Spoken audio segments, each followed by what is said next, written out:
Just 13 miles south of the bustling metropolis of Portland, Oregon, is a city that sits along the Willamette River, full of history and mystery, where some say the voices of the past still speak.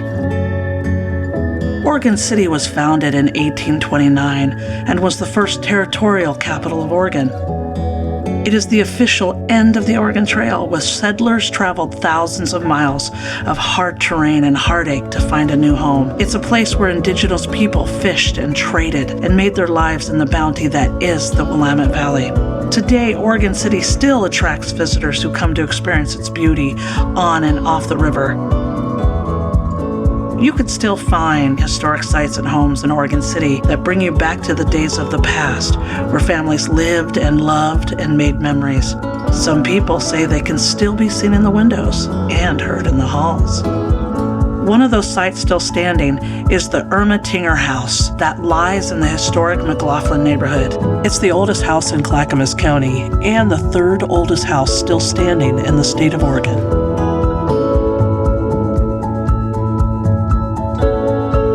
Ermatinger House was built, we believe, around 1843. Basically, the Ermatinger House was built by Dr. McLaughlin for Francis Ermatinger to essentially run the Hudson Bay Company store here in Oregon City.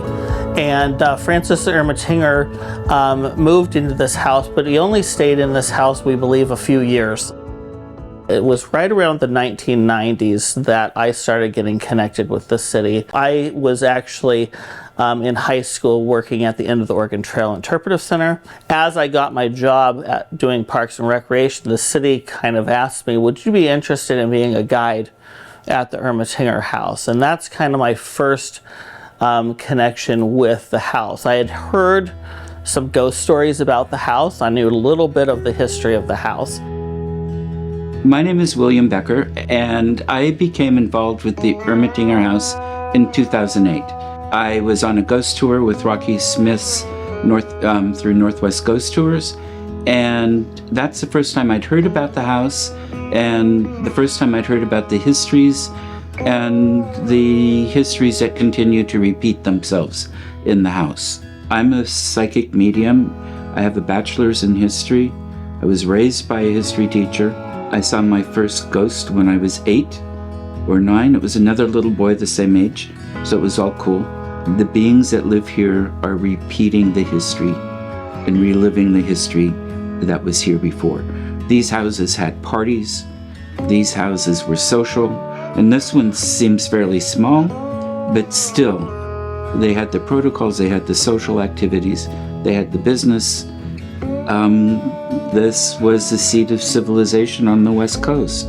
It captures your imagination a little bit when you're in here, but the history speaks to us. McLaughlin founded Oregon City basically in 1829 with the mill and setting up a trading post for Hudson's Bay Company. Francis Ermatinger was part of the petition to have Oregon City incorporated. So this was it. Here we had a gold mint, or a coin mint with, I think it was $10 gold coins. We had the first newspapers west of the Rockies, if not even further. We had the first Mason's Lodge west of the Mississippi in 1846. We had the first long-distance electric power transmission. The falls are the second largest by volume in the U.S. The river is the second longest northerly flowing river in the world, the Nile being the only longer one. And then the Native Americans were here for a long time before the settlers came. And that's another story, and there's a lot of tragedy to it, mostly before the settlers ever got here, because the diseases came out with the trappers so much earlier. This house has had probably hundreds and hundreds of people living in it. We believe it was a rooming house at one point. We haven't had any problems with this house. There's a lot of activity, but it's friendly. The captain that's here, the little girl that's here, the entities that are here like the place, or they like the way we're taking care of it now that we are taking care of it. And it's a joy to be part of that. My name is Marge Harding, and I became involved with the house in 1993. My husband and I were very active with it, doing period reenacting type of things. Rocky had been working at the Interpretive Center. I invited him to tea one day. Rocky went out on the porch and he sat there for a little bit, and then I came and told him I was done and that I was going to leave. And he walked in and he said, "Why did you move the chair over here?"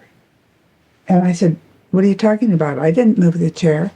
That chair went from here to outside. "And you didn't move it?"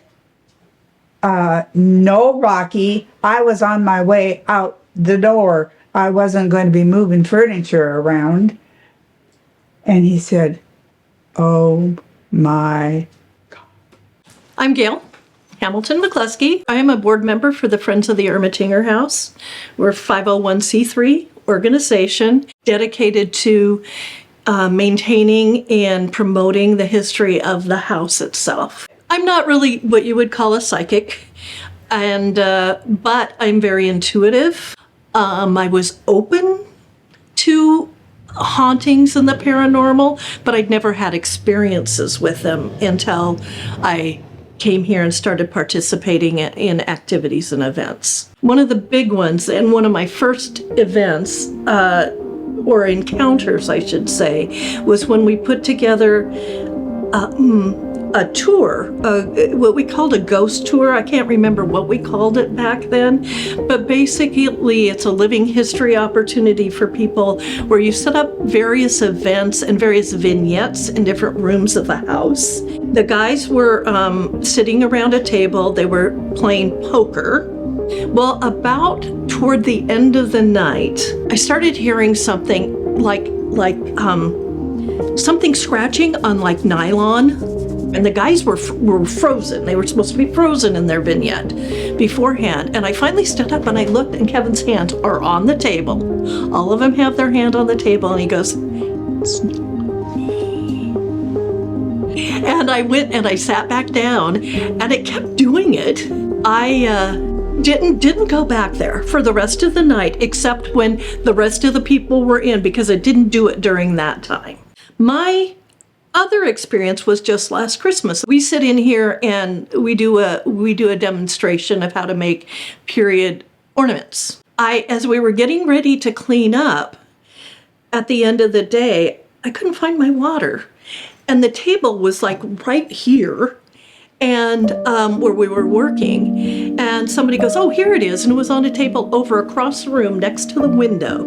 So I asked everybody, I said, "Did you move that over?" Nobody had moved it at all. I even asked the guest who had been there, because I remembered where I took the last sip, and she goes, "No, I didn't move it." So again, things moving in the house.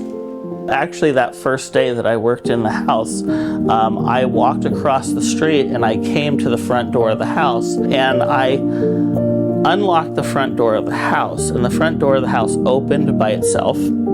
And I looked into the house, which at that time was a dark house. There was no electric lights that were visible in the house. I just stood there on the front porch and I introduced myself to the house. I basically said, "Hello, my name is Rocky. I will be working here this summer." Figured that if there were spirits in the house, it's their house, and I was introducing myself to the house. We're in the library of the Ermatinger House, and this room kind of honors the story of the naming of the city of Portland. The basic story is that there were two men, founders of Portland, who lived here in Oregon City. And actually the two men, Francis Pettygrove and Asa Lovejoy, were friends with Francis Ermatinger. In fact, all three men lived on the same block in downtown Oregon City. So it's believed that the coin toss to name the city of Portland took place in one of those three homes, either Pettygrove's home, Lovejoy's home, or in the Ermatinger House. It's believed that the Ermatinger House became the Wilson Rooming House after Ermatinger left, but there's some evidence that maybe the coin toss took place in the Wilson Rooming House. So you see a coin here kind of honoring that history. And Francis Pettygrove wanting to name the city Portland Asa Lovejoy wanting to name the city Boston.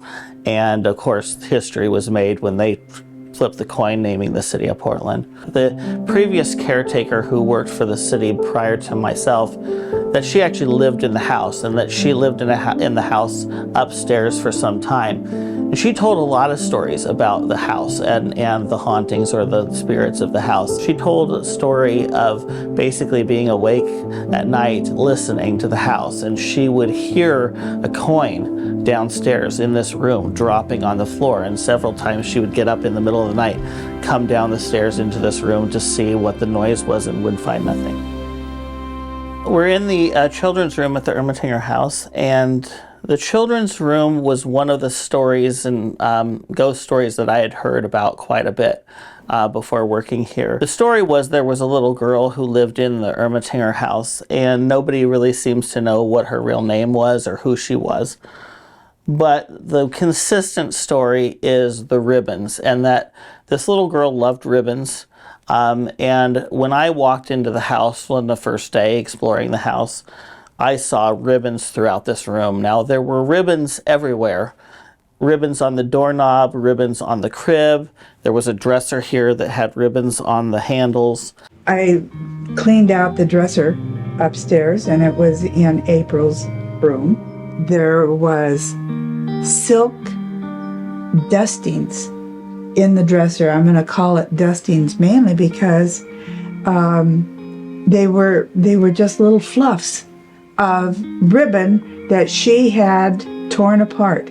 I had been told to keep an eye on the ribbons, essentially, and that over time you would notice that the ribbons would start to fray, and they would get shorter and shorter and shorter, and over time eventually would just disappear. There were times where you would find in a drawer maybe a clump of ribbons or shreds of ribbons. You would look at a vase, and you would turn a vase upside down and a ribbon would pop out. Sometimes it was just shreds of ribbon, and sometimes it was actually a piece of ribbon. And one time they were back in the corner of the jewelry box. Another time they were under the pillowcase on the bed.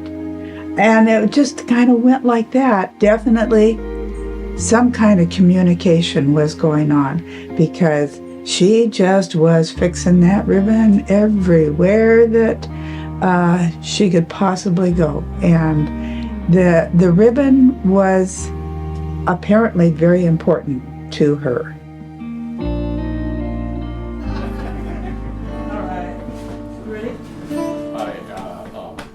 Amazing Grace first? Yeah. 1, 2, 1.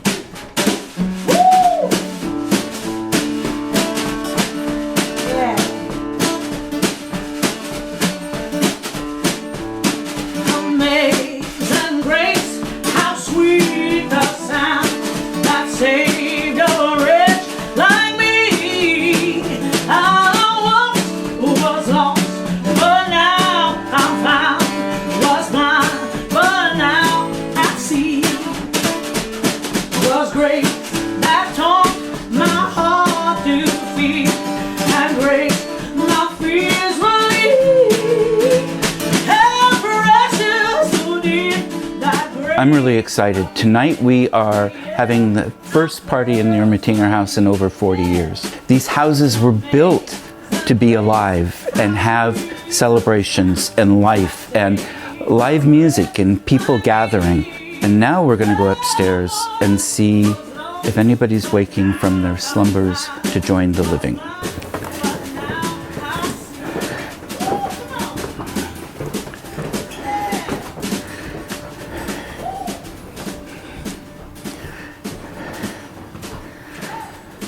You can feel it ready. So there's definitely the heaviness that's different from earlier today. Right, and can you smell it too? This is the smell I was smelling outside the office that was identified as pipe tobacco. Nobody smoked in this house since at least 1986. It's exciting. They are waking up, and I know it seems weird because the mannequins are there, But there's a man standing facing us. He's got a tall hat on, formal coat, little different suit.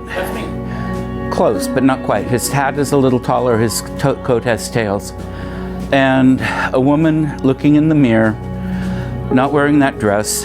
It's a later period, and very elegant dress, and jewelry on her throat. The dress is open enough to see it. I'm not sure who they are, it's just an image. So they're getting ready for the party, is what it looks like. Very good, let's go check out the children's room and see what's going on in there. Hi April, she's standing right there, where she often does. I hope you don't mind that we come to visit you. I'm gonna come behind you if you don't mind. She's right here. It doesn't feel cold this time. A little cool, but she's right here. And she's been in here a lot today. I've seen her. She hasn't talked to me.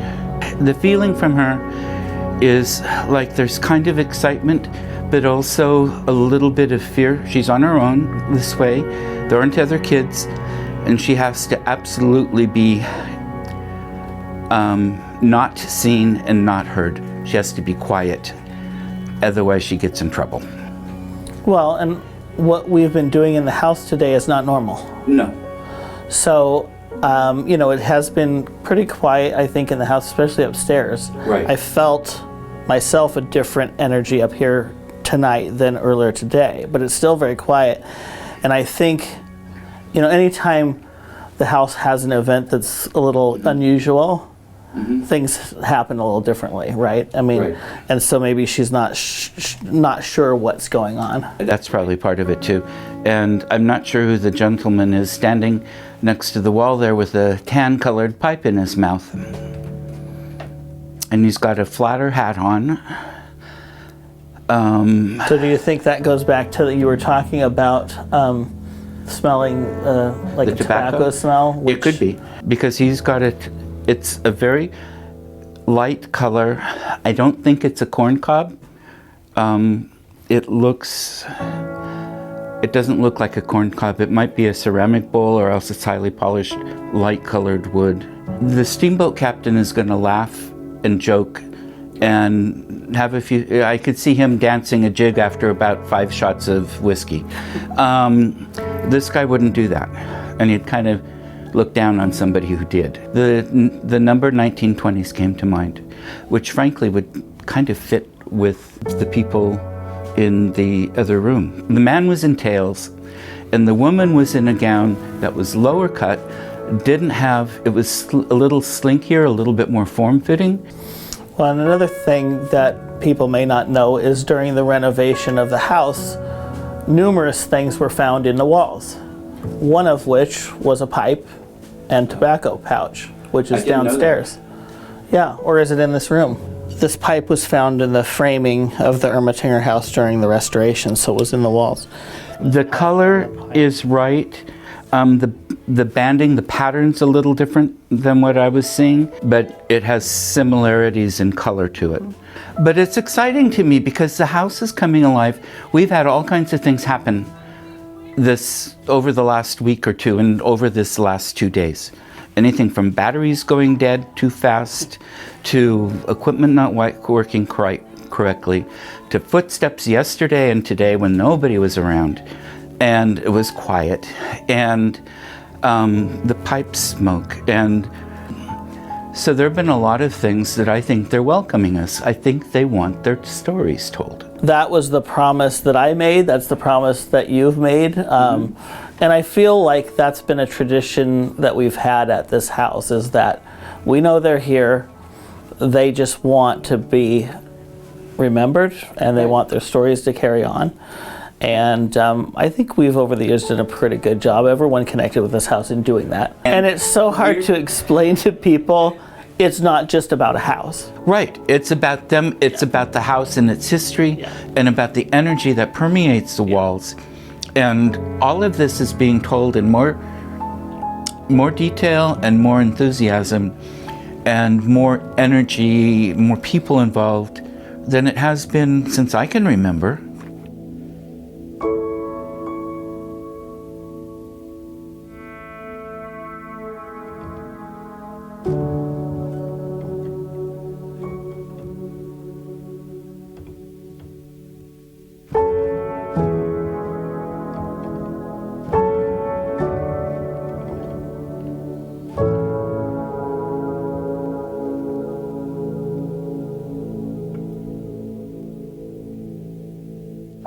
I think that we have an obligation to give back to society.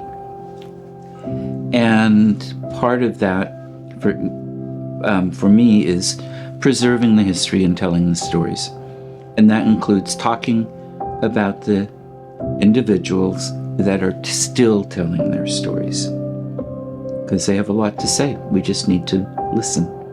If this house was haunted, that if there were spirits in this house, that maybe if I treated the house with respect, maybe if I did the things that the city's obligation was to do, which was to tell the story of the house, that somehow the spirits of the house would be relatively nice to me or respectful of me. You know, after 30 years, and I think it's been about 30 years that we've been volunteering here at the Ermatinger House, and how important this house is to us and to Oregon City. It's one of those things that you want to keep and make sure that it's taken care of. The house is a special place. It's not just because of the legends around the house, but this is where the city of Portland was named, in the room right across the hall. This is where the Lovejoys and the Pettigroves and Francis Ermatinger were working on outlining government and new towns. This is where a lot of the history of the Pacific Northwest was discussed and developed. It was very, very important to do what I could do in Oregon City to make things better.